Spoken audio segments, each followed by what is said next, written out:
In the last couple of videos, we replaced a rusty brake line on this car, then we went on to remove the seized brake bleed nipple and repair another one. In this video, we're going to actually bleed the line that we've repaired. I'm not going to use a computer or a scanner to bleed the line. I'm just going to use the backup system that this car has, the small master cylinder, with just use one bottle with some brake fluid in the bottom of it and a clear hose. Whether you are repairing or replacing a brake line, you're going to have to bleed air out of the brake system after you finish the job. Now, air to come into that hydraulic brake line, air is compressible. If you think of a children's party balloon, you can actually squeeze that air and compress it, and that's where the sponginess feel of a brake pedal comes in if you've got a bubble of air in your system. The brake fluid that's used has a high boiling point, but it's hygroscopic, which means it absorbs water.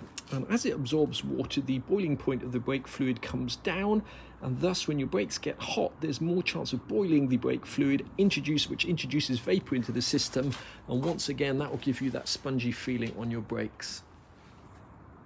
The other thing to mention about brake fluid is it is highly corrosive, so if you get it on your paintwork, it will cause the paint to come off and you'll start to get rust.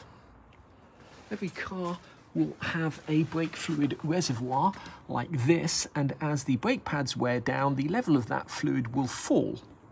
This is a brake fluid reservoir cap off one of our older R107 SLs, and if you've got good eyesight, you'll notice it has a tiny little pinhole there, and that's because these reservoir caps are vented so that as the brake pads wear down and the fluid level falls, you don't end up with a vacuum in your brake fluid reservoir. This has got a little diaphragm inside it which allows a small amount of air to get into the tank as the brake pads wear down and the level of the fluid drops. If you are lucky enough to own a Mercedes SL R230 or indeed some other Mercedes models, you will see that they have one of these pumps on. This is called the SBC pump here, and you'll notice that groaning or hear us humming as you open the door every now and again, and that's the pump priming to make sure there's sufficient pressure in the brake system. There is the sound of that pump groaning, and the older your pump is, the louder it will be.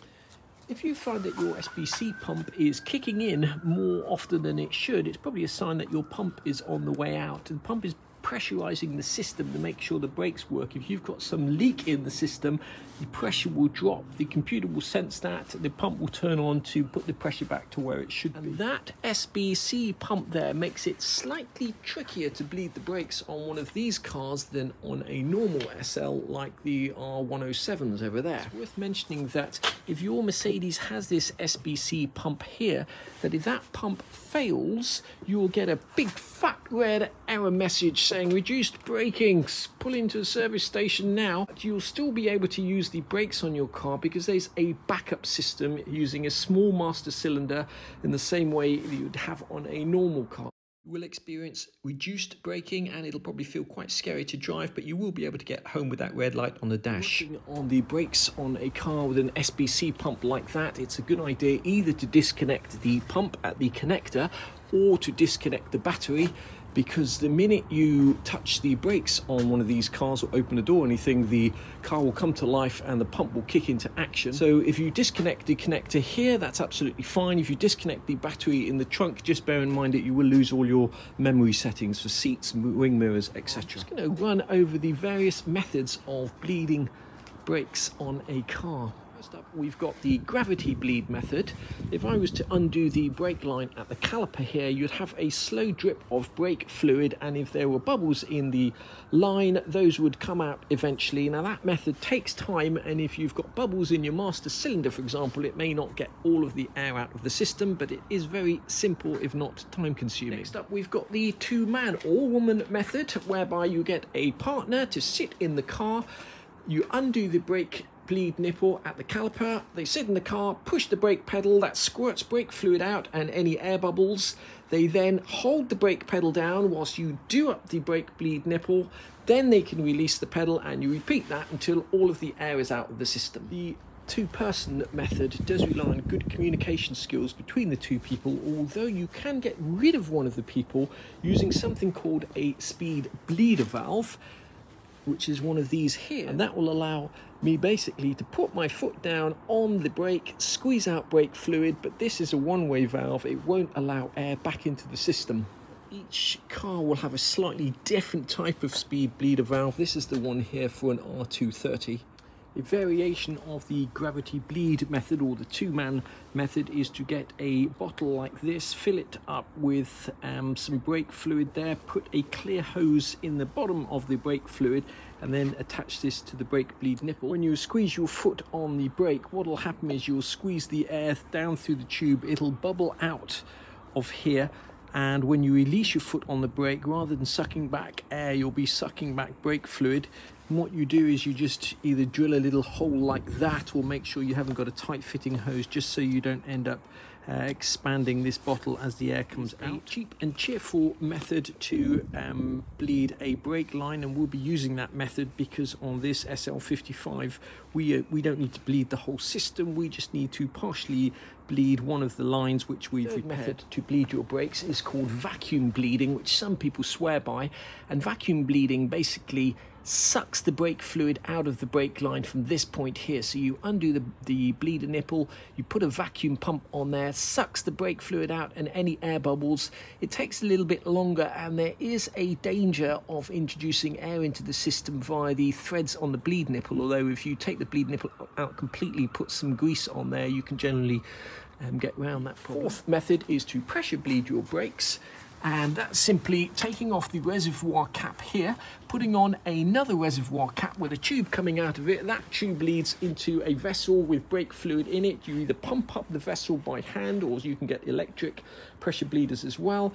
You inject a little bit of pressure into the system so that when you undo the bleed nipple on your calipers, the pressure forces the fluid out and any air bubbles with it.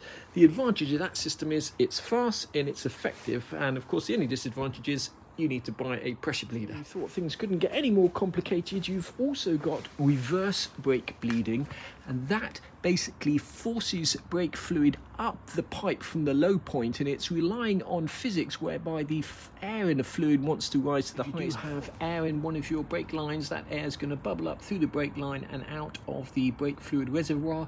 Obviously you do need to remember to remove the brake reservoir cap before you start. The reverse brake bleeding is fast and efficient. You can use it on ABS brakes as well. The last method, which is in the context of an R230 or a Mercedes with one of those SBC pumps, is to use a computer or scanner that can talk to the car, and that will open the solenoids and shoot brake fluid out of each line at high pressure. And also clear out the accumulator and the pump as well, which you can't do with any other methods. The disadvantage of that method is the car needs to be up in the air, all four wheels need to be off the ground.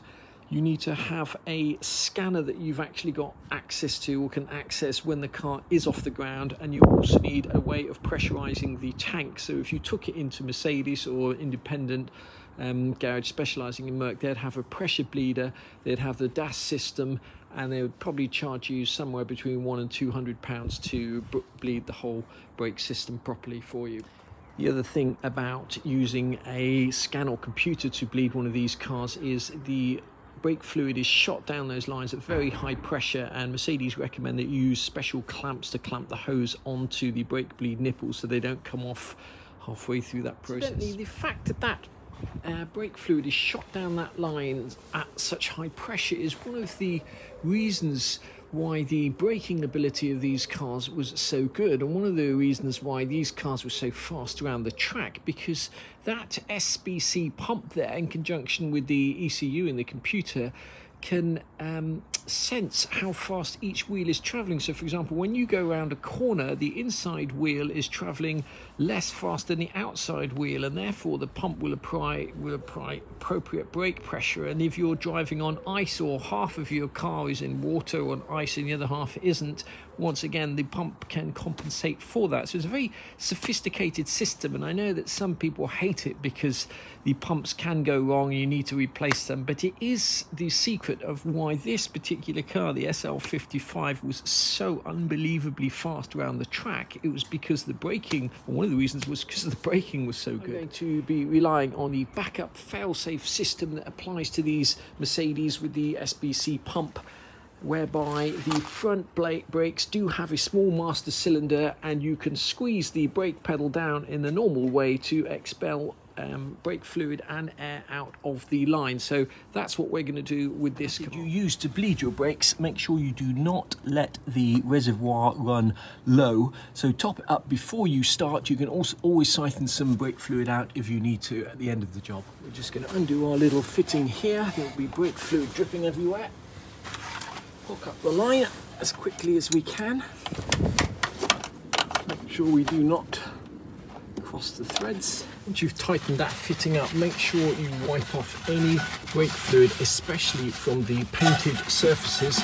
We'll come back and wash all this down at a later stage, but that brake fluid is corrosive, so make sure you don't leave any on the car. This car has 2 brake bleed nipples. You bleed the one closest to you first, and then we'll come back and bleed this caliper next. Sometimes you may find that air leaks in around the threads when you're trying to bleed the system, and the way around that is just to get a grease gun and put some grease around the top of the bleed nipple and the top few these threads. Brake bleed nipples for Mercedes, they come with the cap attached to the bottom like that, which can be quite awkward to actually put grease on the fitting and also to screw it in. So I just cut that loop off, which makes life a bit easier. Left that, you can see that gravity will push all the fluid down this tube and eventually push all the air out. You could speed up the process just by putting your foot on the pressing the brake pedal a few times, and when you release the brake pedal, what should happen is that a vacuum should suck fluid up this tube, not all the way up, and rather than if you didn't have that tube in the bottom of the brake fluid, you'd just be sucking air back into the system. But we're just going to leave that for a little while and let gravity do its work. You can use any old bottle to do this. A clear bottle helps because you can see what's going on. This hose here is just the hose they use for windscreen wiper nozzles. You can get this from Euro car parts. Obviously, if you've got any leak here at the threads, when you release the brake pedal, you could potentially be sucking in air through the threads. Hopefully that's not going to happen with us, and we should just see this brake fluid moving down. Not seeing any more bubbles coming out there, so I'm just going to tighten that off now, and hopefully that will be this line bled. Crack that brake bleed nipple now, and you can see there's quite a bit of air in there. And you can see that air is all just coming out